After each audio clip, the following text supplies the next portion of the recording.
Hello, hello. Oh my God, human faces. This is crazy. Hello. We've been doing this in our own living rooms for about a year and a half, so this is very informal. Thank you so much. Thank you.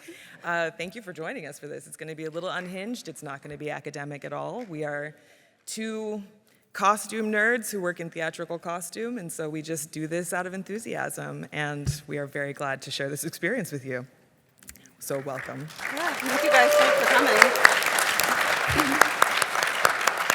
So more officially speaking, we are Hot Set Podcast, and we are here to talk about costume design in film.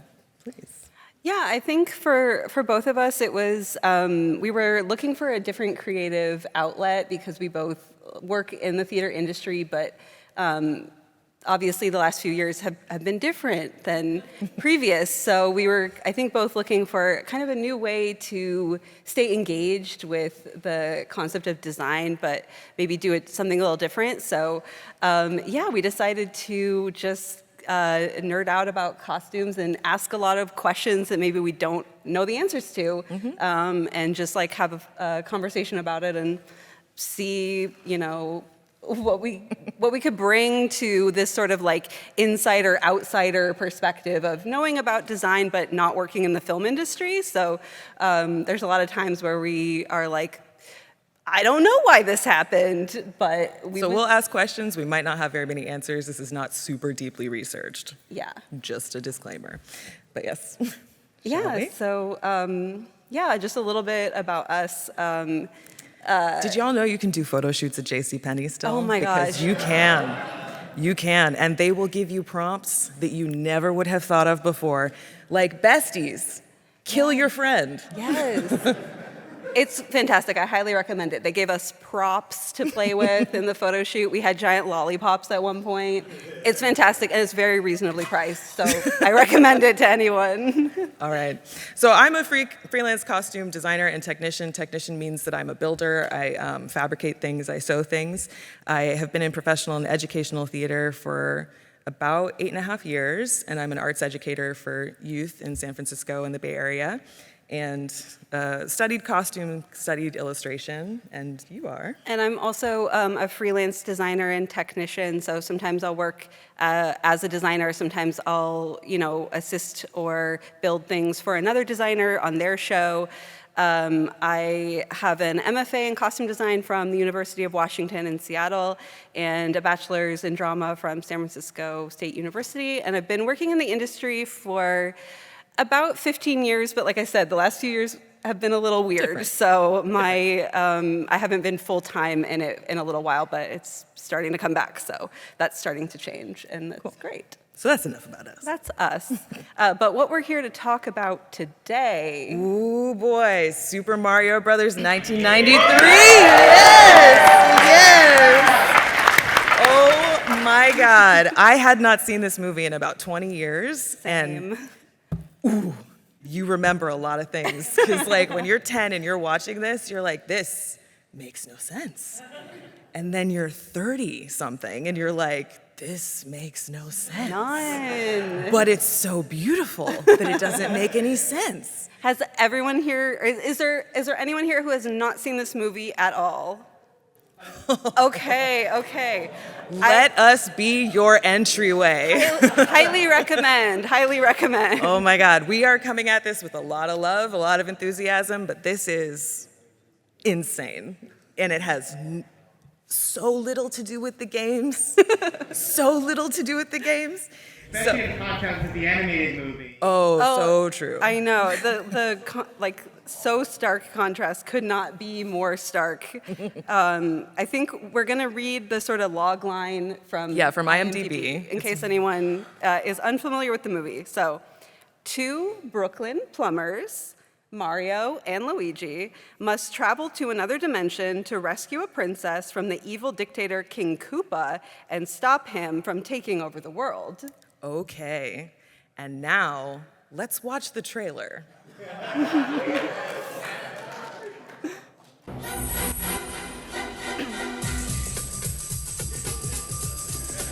Get into it. 90s.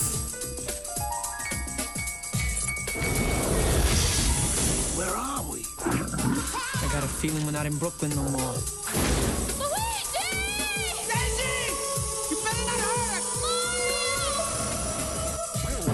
They're brothers. They're plumbers. Hold on. Mario!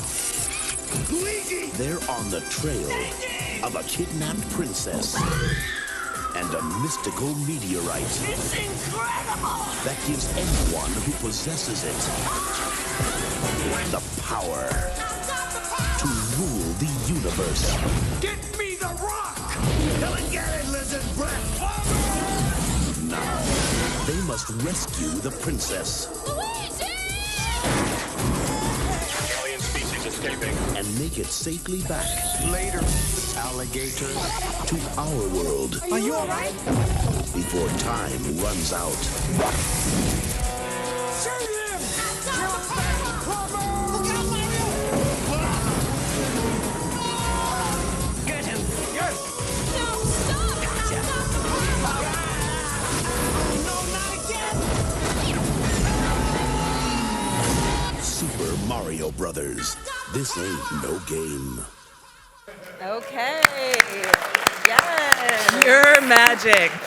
You're magic. Coming to a theater near you. Does anybody else remember in the game that humanity began from dinosaurs and came from dinosaur DNA instead of apes? And then there was a parallel universe where we came from apes and then we intersected? And the dinosaurs 65 million years ago in the prologue have Brooklyn accents, which would support the theory that like your physical location dictates your accent and not the people that live there. And does anybody else remember that kind of like Rocky Horror Night at the Roxbury crossover at like nightclubs in the video game? Because I did not recall. That is my favorite part of the game. And so this trailer tells you so much and so little because none of it goes from A to B. It goes all over the place. Two brothers who are plumbers. They show you a jumpsuit that those two lads are wearing. You don't see those until about an hour and 40 minutes in. Let me tell you right now. We're gonna get into it, but there are white pants that are on for too long. They're and too clean jeans. for Those are too white long. jeans, and they are crisp. And let me tell you, I learned not to wear white pants in 6th grade from one time just sitting down. Yeah. And these guys are running around Plumbing. a wet, dank, dinosaur-laden like dimension. Yes. Plumbing. The plumbing in this movie is nonstop. And those pants, they see no harm, no foul, None. nothing. So going back into this rabbit hole is pretty crazy because like it truly is like a fever dream to watch this movie. There's a lot of vinyl, a lot of like PVC, a lot of plastic costumes that make no sense. I found that very strange because in our alternate dimension, which is called Dino Hatton, just in case you were unsure about that, beautiful writing. I love it. One for one. I really do like it. There's no fossil fuels because the people or beings or whatever you want to call them evolved from dinosaurs. So there's all these electric cars and other things, and yet everyone's in these PVC and plastic clothing, which is made with petroleum, which comes from fossil fuels. So I was sort of like, I don't really understand. So in a way, they're this cannibalizing world. themselves to create high fashion. It doesn't really quite make sense. It's amazing. Oh my God. Should we talk about Yes. our designer? Our designer, who I say this with all the love in my heart and like genuine fondness, took a perfect picture. No. This is gonna be great. Oh my gosh. Took a perfect picture and is a little bit like a Star Trek villain, and I love that I love him. for him. And this is a little bit of his CV with some notable examples of his work.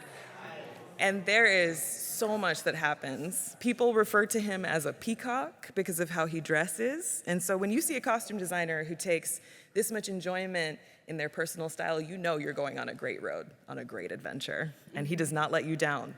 That list tells you he will not let you down. Absolutely. I mean, like, there's just so many classics, and I love that it spans, like, so many genres, like, everything from Stuart Little to, like, Tombstone. Stargate? Like, it's Stargate. everything. Like, this is someone who can do anything. So one thing that we kind of talk about that comes up a lot in our podcast is that to be a costume designer is to understand the story of what you're telling and be able to express that story. So you don't have to stick to one genre, you just have to be a good storyteller, and you can hop around and kind of do anything as long as you understand like the vision and like what you're trying to get across. And so it's always really fun to, like, if you see a movie that you really like the costumes, like look up the designer and see what else they've done, because you will be surprised. Like, people jump around and they do all kinds of stuff, and it's awesome.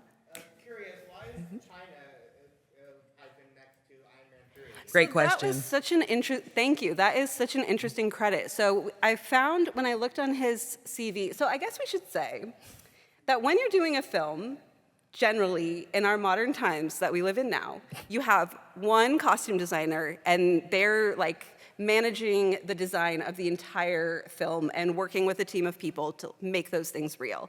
And it's pretty rare in like American film to have more than one designer credited. It used to be a little bit more common, like in old Hollywood, when you'd have like a designer who like worked with a particular actor or something and would kind of style them, but it's not common anymore. You have one designer and they do everything. So I was really interested to see this on his CV. He had quite a few more contemporary movies, like Iron Man 3, where he was listed as a designer, but only for things that were filmed in China. And there was a few movies like that. So I think what I learned about Joseph is that he seems to kind of split his time and live at least part-time in China and work there also. And so this might suggest that he is designing specifically for reshoots or for different editions that are specifically for a cultural group that like resonates with them differently than it does an American audience. But you don't really get to have access to that information on IMDb. You just get the parentheses and China. And so he's an international designer, which is pretty rad for him. Yeah, shall we? Next slide. Yeah, absolutely. We like to spend time shouting out costumers and costume designers, costume workers, everybody who works behind the scenes, because you don't really hear about the hands that touch costumes. You don't hear about all the different types of jobs that there are in a costume shop or in different wardrobe studios. So some of the people who worked on this film that are listed are on the screen.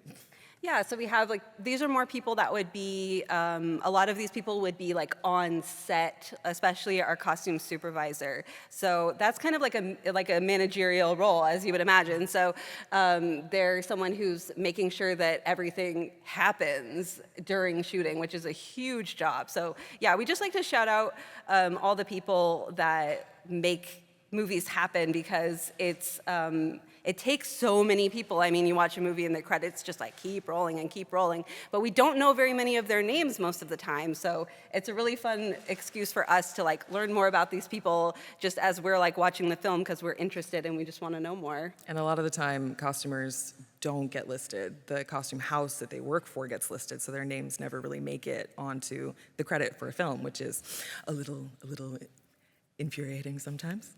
And so here we are. I also really wanted to shout out our production designer on this film. So for people that have seen the movie, when we go to Dino Hatton, did anybody else feel like we were stepping into the Blade Runner universe? Yeah. Yes, right? I was watching it and I was like, why do I feel like I'm watching a like low rent Blade Runner right now? Like no shade, but like it does feel like I'm watching Blade Runner. So I had to look up the production designer, and wouldn't you know it, it's the same man. He was the production designer for Blade Runner. So there you go. And that's pretty amazing, because that means you already have relationships built with rental warehouses, so you can just go back and re-rent some of your own stuff from your own productions, because you know it worked for you last time to establish like a weird world. And so thanks for that crossover, David Snyder. Yeah, thank you, David. We're high tech. We're Again, so in our high-tech. living rooms, Google Slides. Okay, so what we wanted to kind of go through is like shout out some of our personal like favorite looks. They're kind of in order, but I would say they're not really ranked in order. But we kind of like, we each put together like our favorites just to kind of talk about some of the characters in particular. So I'll let you kick it off. So my side are Spike and Iggy, and in the middle are the characters from the game that they present in the first time. And this is an interesting and amazing, phenomenal interpretation of those two little guys there. They look exactly the same. I can't really tell the difference. They're I don't just a know. one for one. Fisher Stevens is on the left with the amazing beard line and like the I can't even begin. His hair is like, it takes such a journey. There's a lot with hair in this movie to try to kind of speak to Spike's and like dinosaur themes. Yeah, like exoskeleton or like horn. There's so much. And Fisher Stevens is carrying 90% of it. And this shirt that he's wearing is from the end of the movie, and underneath him, like the little Polaroid is one of the continuity shots that somebody's selling on eBay. So somebody could get lucky buying these. And I just liked that there were continuity shots that we could get a hold of, because there's not usually a lot of information unless it's a Star Wars or like an Avengers kind of situation where you get to see behind the scenes so much, especially not in 1993 when these folks were making a movie before video game movies were a thing. And so it was very much an experimental thing, and they weren't really recording it the same, but they have so much still existing. I love this shirt because it makes me hope that Fisher Stevens never tripped and that his co-actor never tripped into him, because they're constantly doing a lot of physical work. But I like the eyelash kind of situation happening. Great. And like he constantly has suits with a lot of texture. A lot of texture is at play in this movie to kind of make you think of scales and make you think of non-human skin. And I just love that he also has red gloves for no reason, because he's a party guy. For style. For style, for style. Yeah, there's so much. There's so much like construction of the costumes in Dino Hatton that like are really communicating to us that we are somewhere else, and doing that through like giving us really unexpected fabrics or like really unexpected textures and cuts and things where you're just like, wow, that must have been so much fun to figure out and to make, because it's crazy in the best way. Yeah, and it's crazy in the best way because usually when you are designing a production, you are looking at your source material, these two little guys, There we go. and you're trying to pull from that so that you're communicating this like union between the original art and then what you're making. There's nothing to connect these guys. None of that. There's no color palette to connect them. There's no secret little wink to like, oh, he's got maybe goggles, or like, I guess we could go, he's got a fun hairstyle and we're gonna go with that. He's always gonna be different because his hair's doing a lot, but I love it. I love it. It's just nuts. Spike, next to him, is played by Richard Edson, and I guess that his connection to his original character is that he's got like an undercut and shaved sides, but he's constantly wearing these jackets that are super loud, but also have like a very subtle sparkle to them. No matter what he's doing, they're always sparkly. And I'll get to another one of his jackets that has a great detail. But this one, he almost has like an underbust corset that's like built into a waistcoat, and I love these like metallic bones that he's wearing in this necklace. There's no reason for it, but okay, I believe you. Enjoyment, You're a predator. I'm in it. I believe it. Yeah, there's so much borrowing of like punk and like club aesthetic in Dino Hatton, and it's so interesting. Like I feel like that was really something that happened a lot in like the 80s into like the early 90s. Is there was like, okay, we want to have this world feel different, and it's maybe a little menacing, and it's unfamiliar, and it's strange, and we don't know the rules, and so they go to these like counterculture styles and like borrow them and like put that on everybody. And I'm just laughing because it's Super Mario Brothers. Because it's Super Mario Brothers. We got to get dark. We got to get dirty. We got to get into the clubs. Like we need to see what people are wearing at night. And it's phenomenal. I think that's what's so like. I don't know. I kept going back and forth. I don't know if anyone else has had this experience where I'm like, is this a good movie or a bad movie? I don't know. It is both. It's like if you had to have like the Venn diagram, it's like right in the middle. But it's one of those movies where you're like, who was the target audience of this movie in 1993? And the question will live as long as this movie does, because like it just will always exist in the middle of like, if the game had not existed, this movie might have a different like legacy where people are like, this was landmark, weird sci-fi fantasy question, action, cyberpunk, continue. But because there's the game, it's always gonna have that relationship with its audience where the audience is expecting something. to connect, that doesn't, but has some nods throughout the design that are subtle. Yeah, it's kind of baffling, but like, I'm okay with that. Like, I'm okay living in the uncertainty of it all. And constantly being shocked by this movie every 20 years. Every time. You're gonna love it. Yeah, I had to highlight the character Lena. She is like King Koopa's right hand slash girlfriend, question mark, assistant. I feel like her role is a little nebulous, but I love her. She has so many good costumes. I think she's going to show up again later Oh, she in the is. slideshow. And we don't think that she comes from any of the games. I don't know Lena. I don't know her. I'm not familiar with her, but I love her so much. And I think that she exists in the like grand tradition of the absolutely stylish villain woman, which there's so many. I was trying to think of like, oh, all these movies with stylish villain woman, and I kept coming up with Disney, you know, like the Cruella de Vil, the Ursula, Yzma, like all of those people.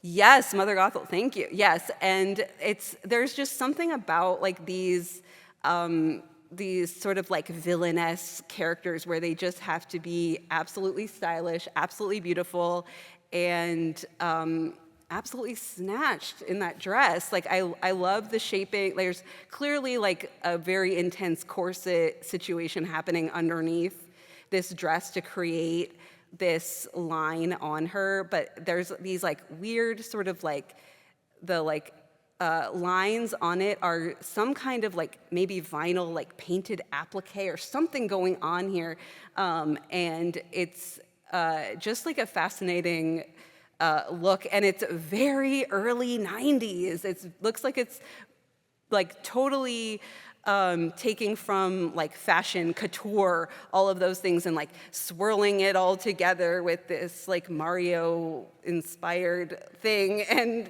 what comes out the other side is Lena, who is absolutely fabulous. And constantly fabulous throughout the entire movie. Every single outfit is amazing. All right, let's. The technology. Okay. Okay. So the images are actually flipped. King Koopa is Melinda's favorite on this one. Yes, that is mine. And Toad the Goomba is my favorite. And on the bottom of the screen are all three of the original characters. Yeah. That green guy is Bowser. Or no, is it Bowser? Yeah. Yeah, Bowser, who's inspiring King Koopa. Then there's Toad, who becomes a Goomba, who is that angry-looking little mushroom guy. These tiny-headed They're like 8 feet tall. reptiles, and I included Princess Daisy for scale. These costumes had to be made, of course, for these giant, teeny tiny brained, de-evolved lizard fellas, and this little guy's so happy.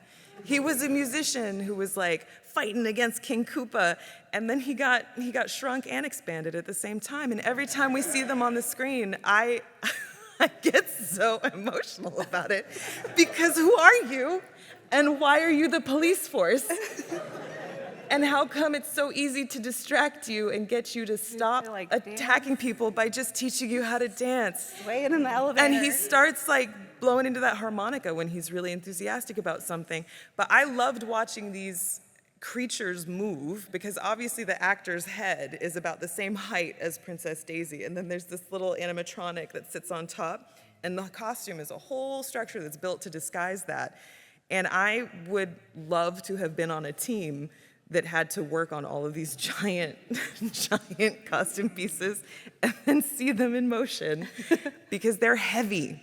Those are heavy. That's gotta be a wool, and wool is a lot, and to have a structure underneath it, like if you think of like football players, like shoulder pads and stuff like that, I'm sure it's even more built up to support that with mechanics. And it's like early 90s robotic animatronic We don't technology. care if you can breathe or if you're hot under there. There's it's no gotta be ventilation. very heavy. It just has to be. And I think I love Toad in particular because we see him get transformed into a Goomba, and his clothing changes with him underneath. It's a magic that is not explained ever. Because you would think if he was, you know, put in a machine and turned into this, that like all of a sudden, all of his clothing here would be just simply too small, and the neck hole of his like top would be absolutely gaping because his head is so small. But it like he comes out like fully formed in the uniform. So King Koopa has programmed this machine to retain modesty. I Yes. think. Yes. Don't show those shoulders or those collarbones. We've got a costume for you. You've got the uniform. Yeah. Yes. It just is part of their skin, nothing underneath it. And it's absolutely fascinating because, like, obviously our source material of what a Goomba looks like, there's nothing. There's absolutely nothing. Like, we don't even. The body is meant to have strap. That strap from the stripe, you know, it's a red kind of shade. Yeah. I can see that. And so this point keeps coming up throughout the design of the film, is that there are little winks to we see an original design here, and we're going to kind of build off of like a color palette, or we're gonna pull off of a character that came from a game that came over to the US and became, I think, Super Mario Brothers 2, where there are characters called Sniffits. We're gonna refer to that by having weird goon gas masks in a landfill, and then someone might notice that. Maybe. They might connect the dots and might be interested. Which is such an interesting take on design, because usually you want to be able to like lead people to that part of the storytelling and like bring them into the world so that they recognize it and can understand how all the characters are living. And this is kind of purposefully tricking you around it the whole time. Is it something that's coming from this? How does it relate? We'll never know. And I think that like that was something that we were talking about was like beforehand, was that, you know, this is 1993. The idea of making a video game movie at this point, it's sort of like the Wild West. Like there's not a formula, there's not a framework to follow. And sometimes when you get these movies that kind of like help create like a genre, like in retrospect, they're just absolutely wild to see, where now if you were making a video game movie, I mean, obviously, you know, we have so many more examples, like it would be a completely different experience. And it's kind of like some of the stuff, like making of stuff where they like talk to Bob Hoskins and he's like, I didn't know what it was, never heard of the game, didn't know it, my kids told me to do it. And I don't think that would happen now. Like, I don't think you'd sign on to a project when you're like, I have no idea what it is, and I'm not going to learn about it either. I'm just going to show up for filming. Yeah, and if you have no idea about the connection of the audience to the piece, like Sonic, the Sonic movie, when it originally came out, the first trailer that came out, the design for Sonic was so bad, so sorry, but so different, shall we say, that they had to go back and redo all of it because the attachment that people have to these original properties is real, and they did not understand this at this time. And I think that, I don't know that anyone on this film tried to understand that. I don't think there's any evidence that they really tried to. That goes back to like, who is this movie for? Because I mean, Mario as a franchise is absolutely massive. Like, it cannot be understated the cultural impact that like these games have and continue to have. And at this time, it's sort of like, why are you making this? What is this? More like the game, like more Wizard of Oz-like. Yeah, and it seems like there was like conflicting goals. Like I think that what makes this movie so wild is that like the filmmakers couldn't seem to agree on what they were making, and some people wanted it to be this like totally different, like more adult, like fantasy themed movie, and other people were like, this is a game that the audience at this point was children mostly, and it should appeal to them, so they want to come see it. And it seems like no one could agree, and that seems to be like where the sort of like chaos comes from. But I have to shout out King Koopa. I love this suit so much. I think we see it twice, but only once do we see it with his like articulated spinal exoskeleton, hard plastic tie, which I just love because it's so out there and so specific and not something that you're going to see in like any other movie. And it's such a strange thing to be like, we want to represent this character of Bowser, who we're calling King Koopa in this movie, but we still got to put him in a suit and make him look like a politician, I guess. And so how do you do that, you know? So I don't know. This is what they came up with. This was the decision. I mean, I love thinking that the design kind of was inspired by the bracelet that the original Bowser character has. Like, oh, there's spikes. We're gonna hold on to that, and we're gonna put spikes on everybody. Expand that into an entire wardrobe. I guess. I mean, yeah, that seems to be what happened here. Shall we? Please. Okay. Now, my favorite for this one is definitely another Lena piece, where this is a design rendering from Joseph Porro, and it's so almost like a Broadway dancer. Like there's like a cabaretness happening here, the theatricality, where we are so aware that this world is different from Brooklyn, and these two pictures can tell you that very quickly. In our real world of like New York, we are seeing people who are wearing work clothes, like nice clothes for the time to go out for like a dinner or go out to like the bar, but we're not seeing these ultra villain Vamp. shapes, Yeah. vamp, like it's so, I don't know. My input here is just gonna be vibes. I love this, I love her. She looks like a villain. She looks like she's gonna stab you to death with her heels, and I love every single scene where she shows up. There's such a mix of plastic and softer fabrics that stretch to allow her wild movements. I don't know. This is like her Vader cloak, and I'm all about it. And I had to go with this Daisy look. There's not a lot of costumes from the real world that made it onto our list, but I had to shout this out because this movie came out the same summer as Jurassic Park. And it's fascinating because we have dinosaurs in both, and we have archaeologists in both. And so this is Daisy, and when we meet her in the real world in Brooklyn, she is an archaeologist who has uncovered fossils like at the base of the Brooklyn Bridge. And there's just something in the 90s about having like a lady scientist where you had to put her in this outfit. I think you were contractually obligated to dress her like this. She looks like Ellie Sattler, and it's so interesting because obviously these productions were happening, you know, somewhat concurrently. So it's not like one is borrowing from the other. They arrived at very similar ideas totally independently of each other. An additional little note that the two of us carry very close to our hearts is that Jurassic Park did not have a costume designer. That was a bunch of different people just trying to make it, which is pretty crazy. Yeah, I will never get over learning that fact. Was so crazy. But what a dinosaur wrangler that failed at his job. Phil Tippett. Thank you. Thank you. Yes. I think my other favorite thing about this costume for Daisy is, so we meet her and John Leguizamo as Luigi, you know, immediately, hearts in the eyes, like they're in love, it's a done deal.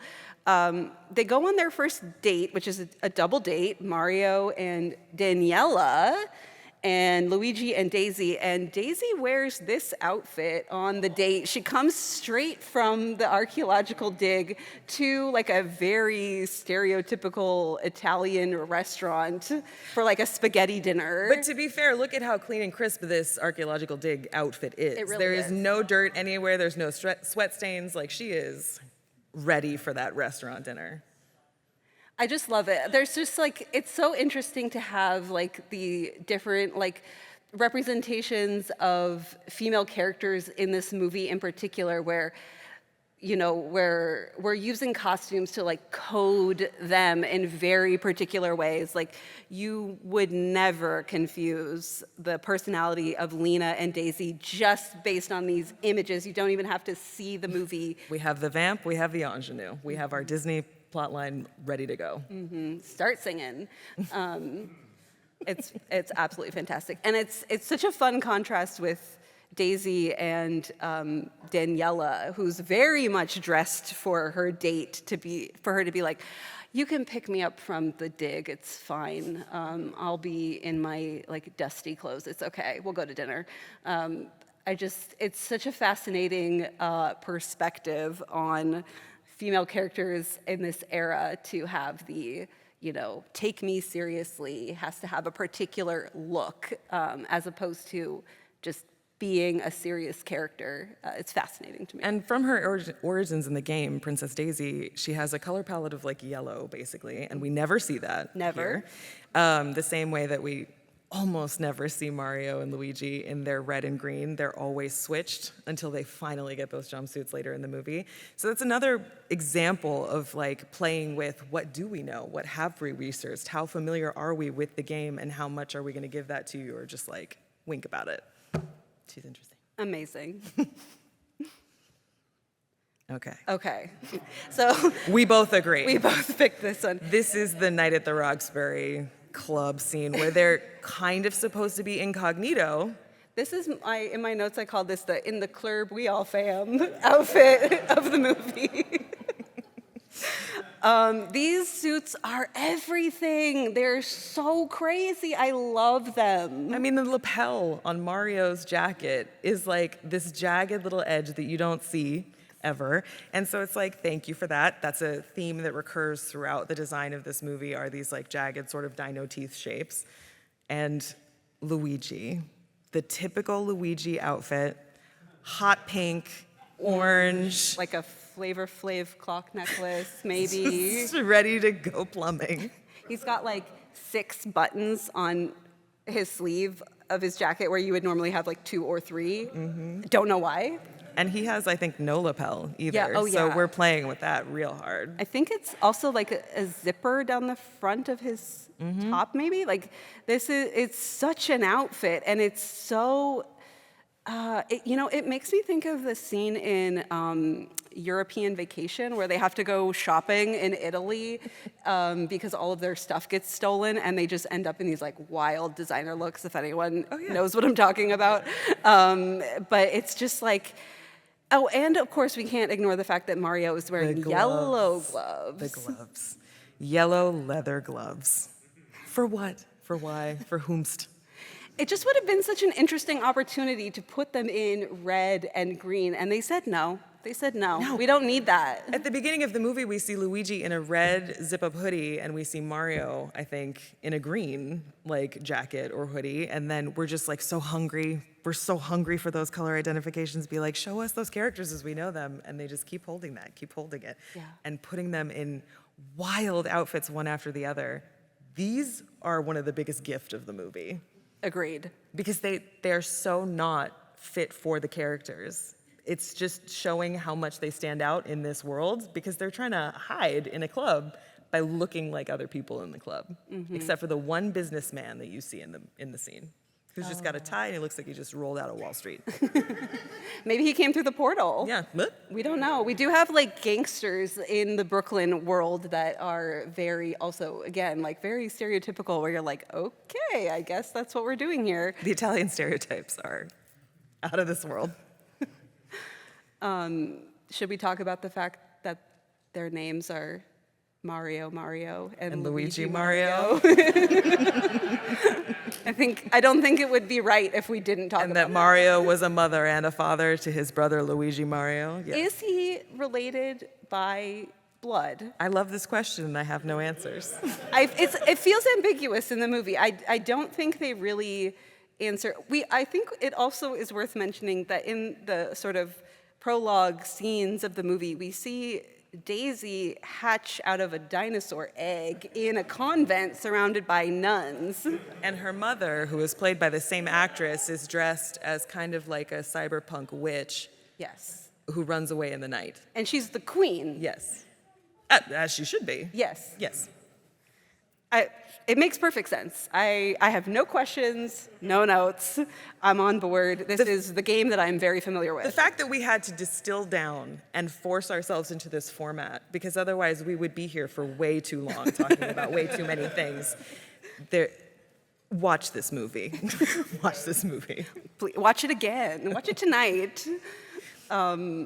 Yeah, I don't even know. It's like, I don't even know what else to say.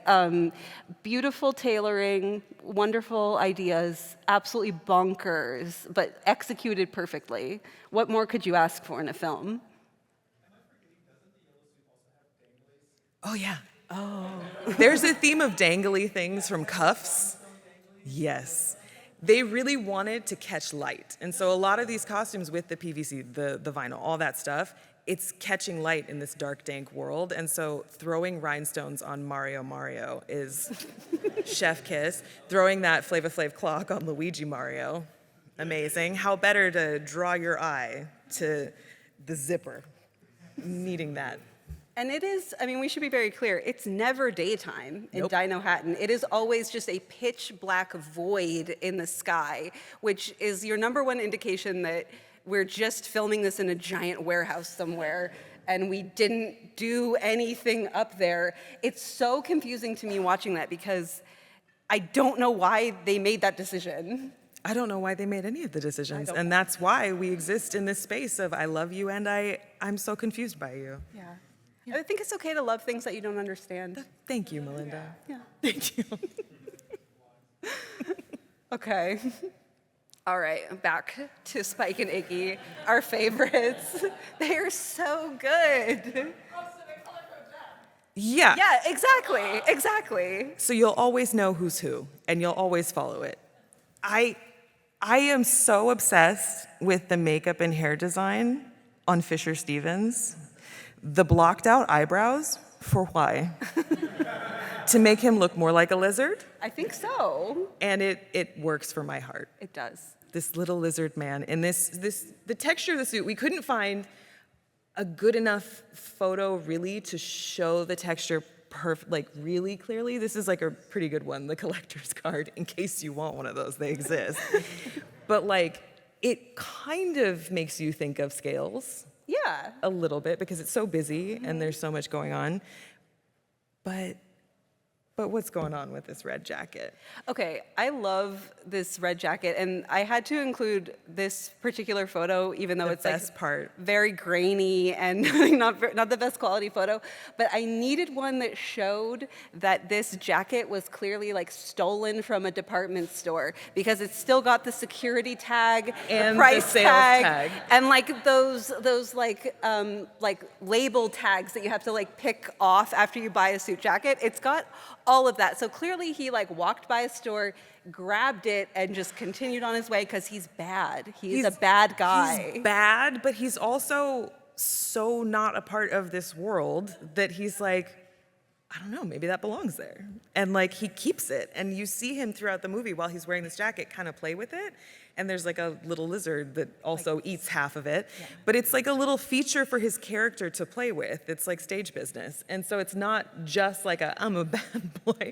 It's also like I stand out and nobody's gonna stop me because I'm just kind of flitting through this world following my own rules, stalking young women who are dressed ready for and an archetype. kidnapping them Yeah. because you're like, that must be Princess Daisy. She's got 2 legs and a head. So we'll keep trying, and we'll go through 4 women from Brooklyn until we hit the right one. Yeah, because there is like a thread throughout the Brooklyn part of this movie that there is like this epidemic of women going missing in Brooklyn that's sort of just like played out on like newspaper headlines and like snippets of like the news that you like hear in the background. And then when Daisy ultimately gets kidnapped, she's like thrown in the cell with all of these other women who have been kidnapped out of Brooklyn. Who are dressed like the stereotypes of Brooklyn. The workout girl, Yeah. the artsy girl, 2 party girls, and then the lady with a cigarette Endless that supply. never goes out. Endless supply. And there's a cut scene where she offers a pack of cigarettes to one of the Goombas and he just snaps it right up. And they cut that out, but it was beautiful because you see her in this like kind of like wedding guest attire with a little bolero jacket and like an A-line dress, and she's just constantly smoking 1 cigarette. And it's always half burnt. It never goes anywhere. It's perfect. And she has no pockets. Where are those cigarettes? We don't need to know. Again, we don't need to know. We just love. Yes. I think what I like so much about Spike and Iggy is this like design challenge that you'll have sometimes where you're like, we need these people to basically be aliens who don't understand the rules of the world that they are in, and therefore when they try to blend in, they do it wrong. So there's nothing wrong inherently about all of the clothing that they're wearing, but they're not wearing it right. So they stand out, and immediately you're like, these guys are not from here. Like they're like the layering of like a burgundy windbreaker with the blazer on top, like, I don't think you would do that in everyday life. So you're immediately like, there's something wrong about that guy. He's not from here. And it's always fun to me, like when I'm working as a designer, to be like, what are the things that I can do that aren't wrong, but they'll look incongruent and therefore look wrong to the audience and make someone look out of place and weird. And I love doing stuff like that. Because you could be really subtle with it and still, it like, if they had taken like the security tag off of that blazer, you'd probably be like, hey, he's a little quirky, but whatever. But when you leave it on, you're like, this guy's an alien or dinosaur. I mean, you know, but he's... Or he's and just like absolutely oblivious, and an either other. way, he is other. Yeah, I love it so much. Okay, so we had to also include our honorable mentions. Okay. Miss Cigarette, I love you. I don't understand you, but the whole time that you've been kidnapped to another dimension and you're being watched by little tiny headed Goomba men, you've got that cigarette, that comfort cigarette, and you're just minding your own damn business. Good for you. I mean, it really gives that like prison kind of smoke 'em if you got 'em kind of like vibe where you're just like, she's just waiting for Yeah, you know something those to happen. prison boleros that they give you? Yeah, they're standard issue. At I think. intake, boom. They were in '93. That's what people forget. I love Luigi. So this look here that we see Luigi in, first of all, I do find it baffling that he spends half of his time in Brooklyn wearing a Yankees hat and the other half wearing a Mets hat. I don't know who he's rooting for. Yeah, he hasn't made up his mind. He just supports the general concept of baseball, I think. The way that Luigi's character journey has been told through baseball caps is like nuts and chef kiss both. The hat goes here, it goes here, it goes here. Business, I'm a little crazy. I'm young but wise. Absolutely. We're at the end of the movie and I'm finally with the right team. I've learned some things. I found love. I saved the princess. It's so interesting to me that Luigi saves the princess in this movie and not Mario. Like they gave the romantic arc of this movie to Luigi and not to Mario. And Mario is very, very, very invested in this romance, in like a mustache twitching Well, he's his father and his mother, and his brother and his cousin. sisters, and Yeah, he wants him to be happy. this family structure. But I also have to particularly call out this T-shirt that Luigi's wearing because there were so many weird graphic shirts in the 90s, and it's one of those things that, like, as you know, as we age and we remember things that now become vintage and get sold in like vintage stores, and we can point to it and be like, I was there, man. There's sort of like a flattening of what people think of as the 90s or like any decade, but we see it like a lot, like especially because it's this sort of like retro fashion thing. People are, you know, dressing in like 90s fashion now. It's like a thing you can do. But stuff like this doesn't really seem to come back into the conversation the same way. Like everyone's wearing stuff that like the characters on Friends wore, and nobody's wearing this. And this is a real shirt from the 90s. And I can like feel that like paint, that screen printed paint like crackle in my hands when I think about this shirt. And you know, those of us who lived through that decade will never forget. It almost looked like one of those pin toys at one point. Yeah, where he puts his face in it. Oh, I love Put your hand through it or put anything through it. absolutely love those. And maybe my favorite detail about this shirt is because he's going on his big date with Daisy and he wants to impress her. So he's obviously going to change. He's not wearing his like dusty archaeology clothes like she is. He puts on the exact same shirt, but it's black. It has the exact same graphic on it. So that's how you know it's nighttime. You know, it's like you change into your tuxedo to go to the fancy event at night. You put on your black t-shirt with the flaming yin-yang symbol on it for your date. That's your date night outfit. This is just daytime. But I think he might keep the same white jeans for both. Yes, because they go to this other dimension in white jeans, and there's never anything that happens to those white jeans until they're in a trash truck, and then they're real sticky, and that's upsetting because you can feel it through the low quality like footage. I just love, this is a slight aside, but I love that with costuming, you kind of have accidental time capsules. This yin yang shirt is a perfect example of that. Like, all of these tastes and all of these things are very, very heightened, but they are such a time capsule of like an understanding of what something futuristic or what something from a different dimension would look like. And so going back and seeing what gets picked from that comes back, like you said, is really, really fascinating. And the fact that we haven't seen this yin yang shirt is a real shame. I mean, I hope to see it at like Urban Outfitters tomorrow. I mean, I would love to see that. But I think we've actually moved past 90s into like 2000s era stuff that's coming back, which I don't really want to discuss that. But no. we also had to include Daniela because she is Mario's sort of romantic interest character in this film. And something that I found very confounding because I was like, I'm not familiar with Daniela. And I learned that supposedly in the actual written script of the movie, she is Daniela Pauline, which might be more familiar to people. However, that does not get spoken in the film. So that was just a little secret for the filmmakers to know, and none of us, apparently. We did not need to know that. There's so many things. I hope that everybody goes back and watches this at some point and looks for these little teeny tiny urges towards an Easter egg of like knowledge about these video games. I personally did not know a lot of these things. I actually tapped into my husband, who has played these games since the 80s, and like there's just so many tiny little details hidden all over the place, in masks, in the shapes of some costumes, in certain color palettes, in certain designs of spikes. Like, they just appear randomly and then are never referred to. It's magic. And there's one thing that I do want to mention, which is the Koopa bucket that he ends up in at the end. So Bowser has this like vehicle that he travels around in that's like a, I'm gonna say bucket. And they just throw Dennis Hopper into one of these, but it's steel, it has no paint on it, nothing, and they don't refer to it as something that happens normally. It's really an industrial bucket that's Yeah, it's just like a construction equipment or something. in the middle of Dino Hatton, and that's where his like, the end of his story happens, where he turns into a dinosaur. Yeah, as you do. Yeah.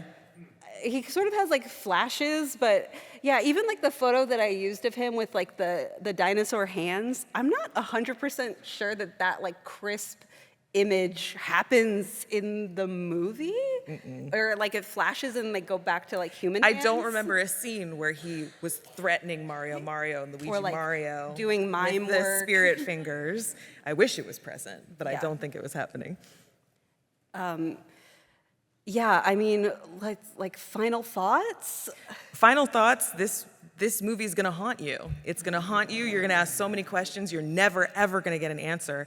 And I hope that it kind of inspires folks to look for more details from other films and things that they see, because this is crazy storytelling skills, because you can't say that these costumes and the other parts of the production design don't create worlds. They do. There are two worlds that exist. You believe it.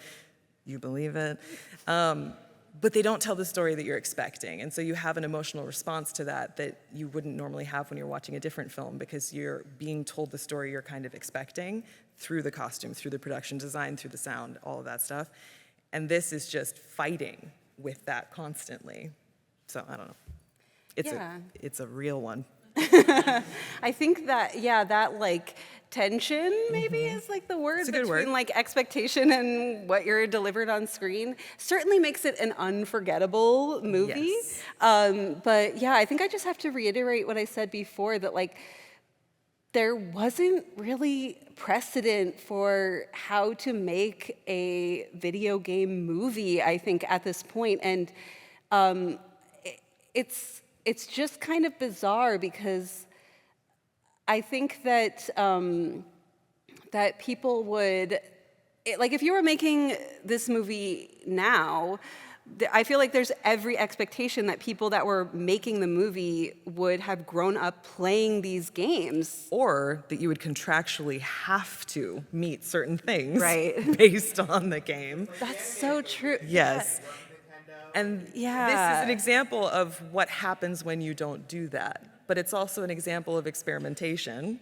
But we are living in the after, where now people actually do have to meet a certain expectation. Otherwise, this would not have made it to theaters today, I don't think. I don't think so. Like, there's so much, like our pop culture is full of like IP, like franchises and things that, are like made into like different forms and different mediums. And they didn't do that.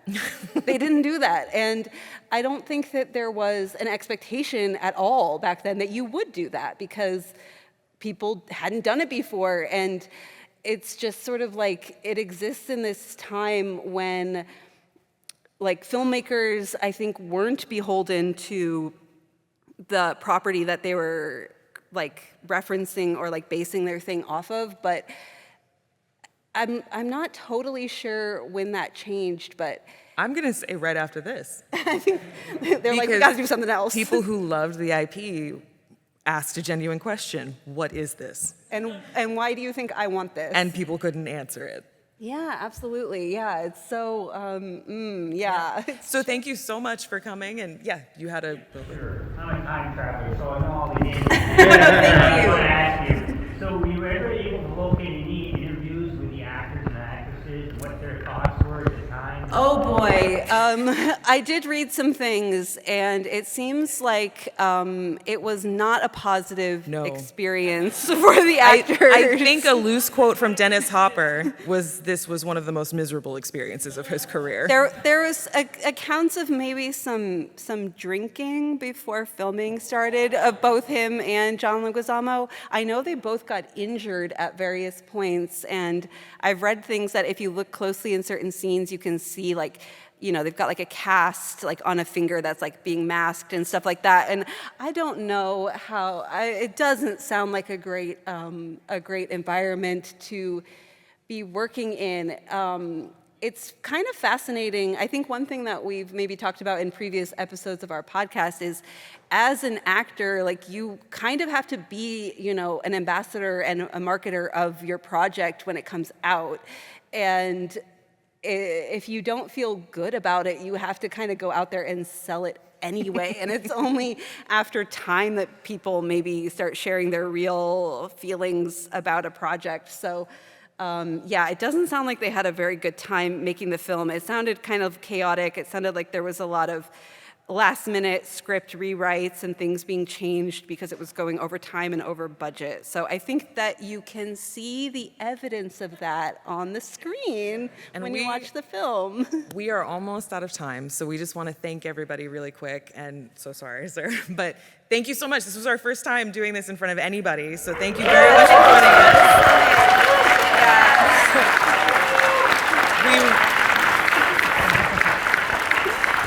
We really hope that that listening to us kind of yap about this, because we can yap about it passionately forever, some of us more academically than others. We hope that this kind of like enables you to go look at other properties now and ask some questions that maybe you didn't ask before about why was a decision made and how does it help progress the story or the development of character. One last thing, how can we watch the Super Mario Bros. Movie from '93? Where can we see it? Oh, that is such a great question. We had it. We had a copy of it. Yeah, we had a copy as well. I know there's a Riff Tracks version because we also watched that one, and I do recommend that one. So watch that one. Look for Riff Tracks. Villa Entertainment released that on Blu-ray, and it's region free. There we go. And so much. if you don't want to spend any money, there's Internet Archive. The film is available there. Thank you. Thank you. All right, everybody, have a great night. Thank you very much for joining us.